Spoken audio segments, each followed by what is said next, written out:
और अब बात उत्तर प्रदेश की करेंगे। बांदा जेल में माफिया डॉन मुख्तार को बार बार सपने में अतीक अहमद दिखता है। जीवा के मर्डर के बाद मुख्तार को डर सता रहा है कि कहीं उसका हाल भी अतीक जैसा ना हो जाए। मुख्तार अब इस चक्कर में है कि गुनाहों की सजा सुनने के लिए उसे कोर्ट के चक्कर ना लगानी पड़े। उसे डर ये सता रहा है कि कहीं कोई अनजान सा शूटर जीवा और अतीक की तरह उसका भी काम तमाम ना कर दे। योगी राज में पहले से डरा हुआ मुख्तार लखनऊ कोर्ट में जीवा की हत्या के बाद और ज्यादा खौफजदा है। जीवा का मर्डर किसने किया? शूटर विजय यादव को नेपाल से लखनऊ भेजने वाला कौन था? मुंबई में किसने मुख्तार के शार्प शूटर के मर्डर की सुपारी दी थी? यूपी पुलिस क्यों पहुंची हरिद्वार? इन तमाम सवालों के जवाब जानने के लिए आप हमारी ये रिपोर्ट देखिए।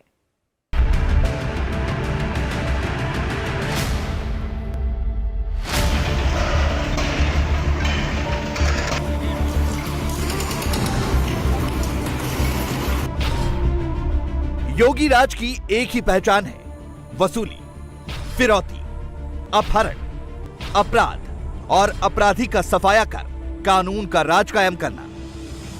यूपी में पहले जिन माफियाओं के सिंडिकेट के आगे कानून व्यवस्था को लकवा मार जाता था, अब वहां तमाम माफिया सिंडिकेट खत्म हो चुके हैं या खत्म किए जा रहे हैं। उन्हें चलाने वाले जेल में हैं या मिट्टी में मिला दिए गए हैं। पश्चिमी यूपी में खौफ का दूसरा नाम संजीव माहेश्वरी।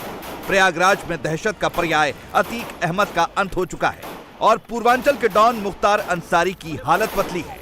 7 जून को लखनऊ कोर्ट में जीवा के मर्डर के बाद मुख्तार बांदा जेल में इस कदर डर गया है कि अपने कमरे से कदम बाहर निकालने में भी उसके पैर कांप रहे हैं।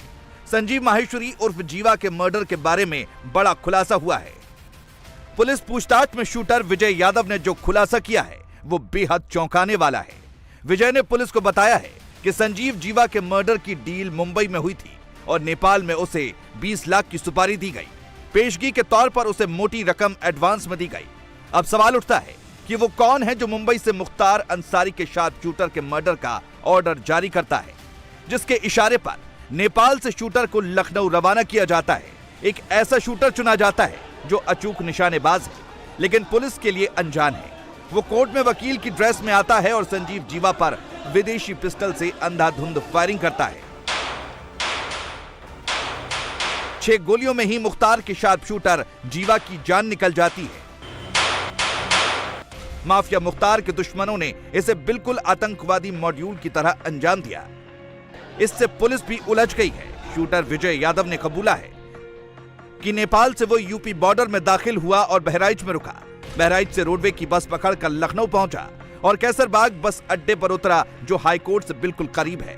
लेकिन पुलिस सूत्र ये क्यों कह रहे हैं कि इस वारदात को उसी तरह से अंजाम दिया गया जैसे आतंकी संगठन वारदात को अंजाम देते हैं। शूटर विजय यादव ने पुलिस को बताया है कि उसे रास्ते में 2 अनजान लोग मिले। जीवा के मर्डर में दोनों का रोल अलग अलग था।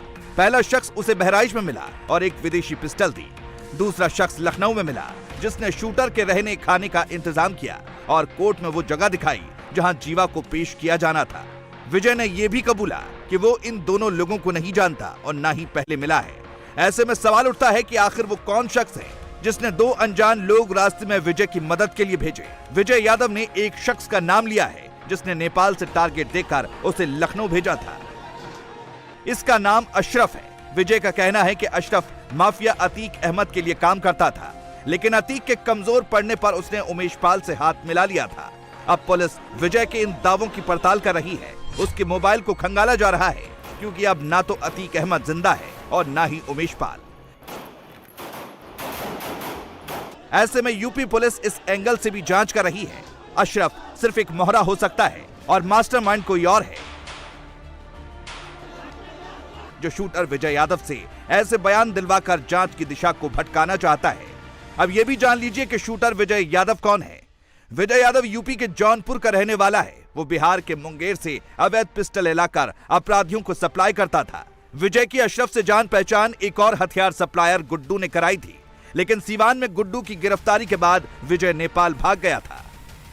आरोपी विजय ने लखनऊ पुलिस के सामने इस बात को कबूल किया है कि लखनऊ जेल में ही अशरफ का भाई भी बंद हुआ करता था, जिस जेल में संजीव माहेश्वरी उर्फ जीवा बंद था। संजीव माहेश्वरी उसको जेल में लगातार परेशान करता था। यही वजह है कि उसने विजय को भेज करके संजीव जीवा की हत्या करवा दी।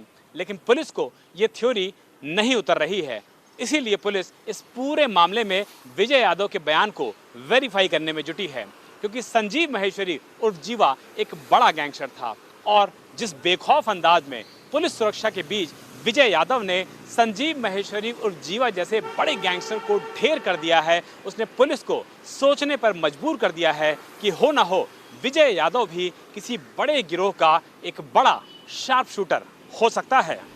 जीवा को जिस तरह से कोर्ट में खल्लास किया गया, उससे मुख्तार की नींद उड़ गई है। जिस तरीके से लखनऊ कोर्ट में वकील के वेश में आए एक अनजान शूटर ने जीवा का कांड कर दिया, उसी तरह से लखनऊ में मीडिया कर्मी बनकर आए 3 अनजाने शूटरों ने अतीक का राम नाम सत्य कर दिया था। अब मुख्तार कोर्ट के नाम से ही कांप रहा है। अब एक और बात जो दोनों मर्डर में मिलती है, अतीक के मर्डर में भी विदेशी पिस्टल का इस्तेमाल किया गया और जीवा के मर्डर में भी विदेशी पिस्टल का इस्तेमाल किया गया। अब विजय यादव के पास जो विदेशी पिस्टल मिली है, उसके बारे में भी जान लीजिए। संजीव जीवा के मर्डर में 357 बोर की अमेरिकी अल्फा रिवॉल्वर का इस्तेमाल किया गया। इसकी कीमत 5 लाख रुपए है। इसका एक कारतूस 2000 रुपए में मिलता है। अब सवाल उठता है कि शूटर संजीव यादव को बहराइच में मिले अनजान शख्स ने जो अमेरिकी अल्फा रिवॉल्वर दी थी, वो किसने भेजी थी? पश्चिमी यूपी के एक और गैंगस्टर सुनील राठी का नाम इस मामले में सामने आ रहा है। राठी इस वक्त हरिद्वार जेल में बंद है। राठी पर मुख्तार के राइट हैंड मुन्ना बजरंगी और जीवा के गुरु का मर्डर कराने का भी आरोप है। इसी वजह से मुख्तार और डरा हुआ है, क्योंकि राठी गैंग पहले भी उसके खास गुर्गों पर हमले करा चुका है। यूपी पुलिस ने हरिद्वार जेल जाकर गैंगस्टर सुनील राठी से पूछताछ की है।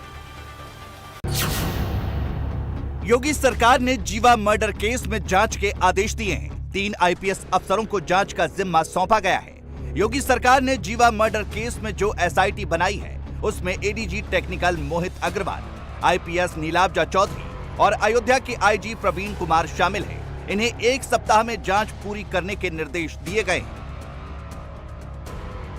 संजीव जीवा पर 20 से ज्यादा आपराधिक मामले दर्ज हैं, जिनमें गवाहों को डरा धमकाकर वो 17 मामलों में बरी हो चुका था।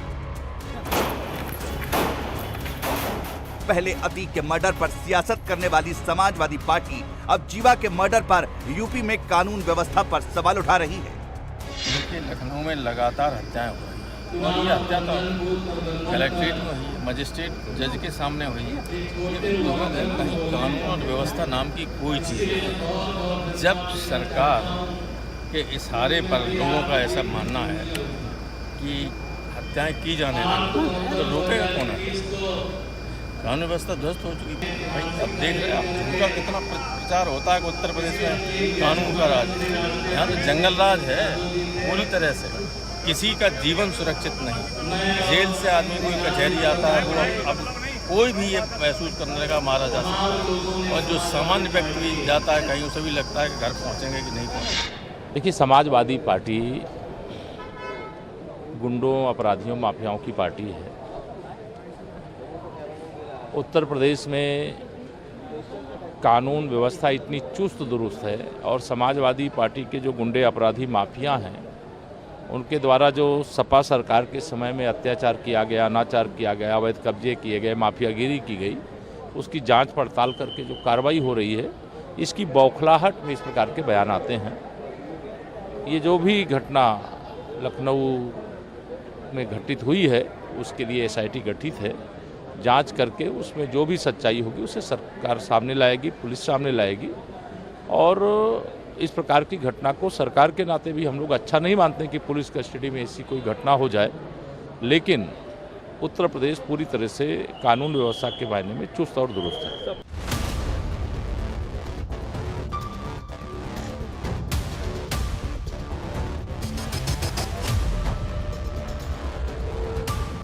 योगी महाराज सिर्फ माफिया को मिट्टी में नहीं मिलाते, उसके साम्राज्य की कमर तोड़ने के बाद जमीनों पर मकान बनाकर गरीबों को बांट देते हैं। यही उनका राम राज्य है। प्रयागराज में माफिया अतीक अहमद ने करोड़ों की जमीन पर कब्जा किया। योगी सरकार ने उसकी 15,000 स्क्वायर फीट जमीन पर बुलडोजर चलाकर उस पर 4 नए टावर बनाए हैं। प्रधानमंत्री आवास योजना के तहत लॉटरी सिस्टम से यहाँ 76 मकान आम लोगों को बांटे गए। यहाँ जो मकान बने हैं उनमें पार्क से लेकर कम्युनिटी हॉल जैसी तमाम सुविधाएं हैं। इस जमीन पर अभी और मकान बनाकर गरीबों को योगी सरकार बांटेगी। योगी सरकार माफिया और अपराधियों के साथ साथ उन लोगों पर भी सख्त एक्शन ले रही है जो बिजली चोरी जैसे काम करते हैं। राजधानी लखनऊ समेत तमाम बड़े शहरों में बिजली चोरों की धरपकड़ के लिए योगी सरकार ड्रोन की मदद ले रही है ताकि गर्मियों में सबको बिजली मिल सके। पुराने लखनऊ के सादतगंज में बिजली विभाग का अमला जांच करने पहुंचा तो बिजली के पोलों पर कई लोगों ने कटिया डाल रखी थी, जिनकी पहचान की गई और अब उनसे बिजली चोरी का जुर्माना वसूला जाएगा।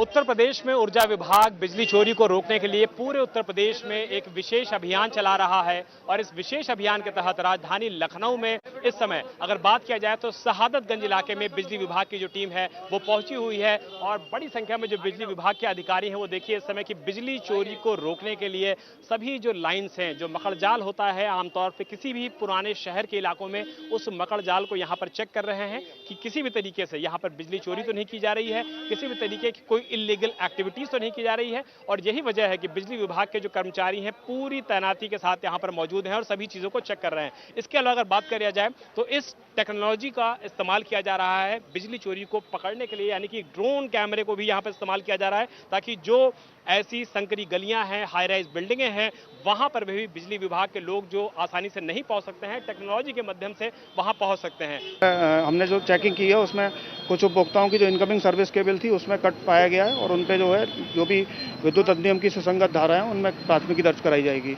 हाँ, हमारी जनता से यही अपील है कि इसमें जो भी अपनी इलीगल एक्टिविटीज़ हैं उनको ना करें, क्योंकि बिजली एक बहुत इंपॉर्टेंट कमोडिटी है। ड्रोन उड़ा करके छत से देख लेते हैं कि उसमें कटिया फंसी हुई है, लगी हुई है कि नहीं लगी हुई है, और हमें चोरी बहुत आसानी से मिल जाती है। आज भी आपको ऐसा फुटेज मिला है जिसमें जब ड्रोन पहुंचा तो लोग कटिया वाला तार हटा रहे थे? बिल्कुल, आज भी ऐसा फुटेज मिला है जिसमें जब हमने ड्रोन उड़ाया तो छत पे आदमी लेट करके तार हटा रहा था। योगी सरकार अब गन का जवाब गन्ना से दे रही है। गन्ना किसानों के सम्मान समारोह में योगी ने कहा कि यूपी अब चीनी उत्पादन, खांडसारी और इथेनॉल प्रोडक्शन में पूरे देश में नंबर 1 है। उन्होंने कहा कि गन्ना किसानों को करीब 2,13,400 करोड़ की धनराशि सीधे गन्ना किसानों के खातों में ट्रांसफर की गई है। यूपी की 100 चीनी मिलें गन्ने का भुगतान 7 से 10 दिन में कर रही हैं। इंडिया टीवी हर वक्त हर जगह डाउनलोड करने के लिए सर्च करें India TV news Google play store या ऐप स्टोर पर।